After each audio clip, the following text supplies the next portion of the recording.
when a lot of people get in or out of a chair, they tend to lean forwards onto the quads and commit their weight in that direction, such like this. And they push up the quads and straighten up. And when they get in the chair, they kind of lean with their buttocks, lean forwards, and sit backwards and rock back. If you always are doing that, you are never ever going to use the hip flexors. Okay? So, what a good exercise that you want to do is you want to pretend as though someone is grabbing your belt and pulling you forwards. What that is going to result in is that you're going to lead with your crotch when you get up.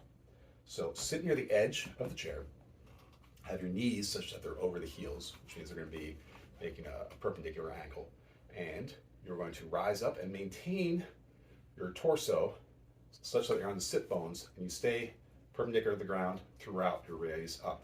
So up, like that. We sit down, we want to sit more or less straight.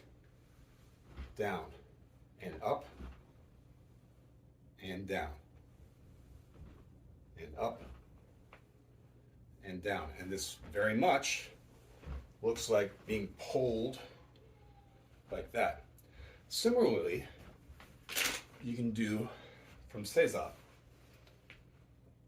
And if you are leaning, getting up, start to fall forwards, if you're relying on the quads, you fall forwards too. Whereas if you want to look more how Sensei does it, you stay perpendicular to the ground and lead with a crotch and pull yourself forwards. Okay? Sit back down, pull yourself forwards.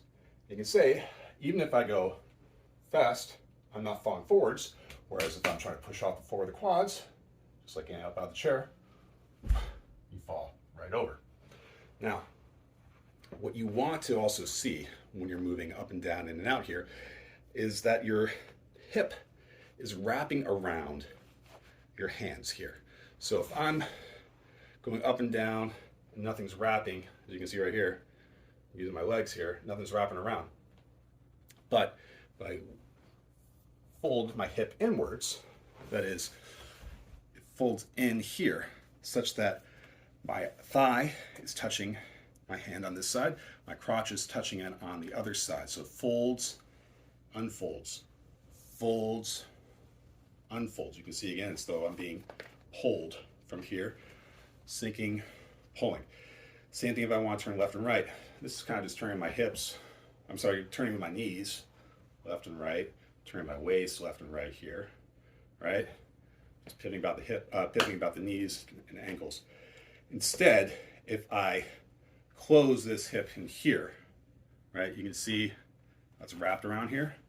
So I'm closing in on this hip and I'm opening on this outer hip.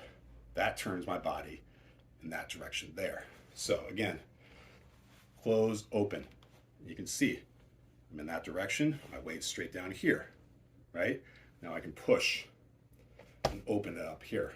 Whereas if I'm just kind of turning here, I got nothing to push with, right? I can push my legs, but I'm entirely taking this out. Now, again, the psoas muscles, psoas major, basically the iliopsoas, this whole collection of muscles in here is from the inside of the thigh, wraps around the hip and on up. This is what should be getting sore when you are doing that, getting in and out of the chair, or if you're folding and turning. That's what you should feel, is the muscle in here wrapping down and around, and it'll go around the sit bones as well. Okay, that is what you will feel. You'll also feel the glutes working in parallel. They're kind of like connected together. There's a muscle group. If those never ever are getting sore, if you've never even felt them, then you're never ever using those muscles. You will find that maybe after 10 reps of getting in and out of the chair, you will start to feel that soreness. So you know that you're using those muscles. Once you get that soreness, that's what you want to look for every time you use them.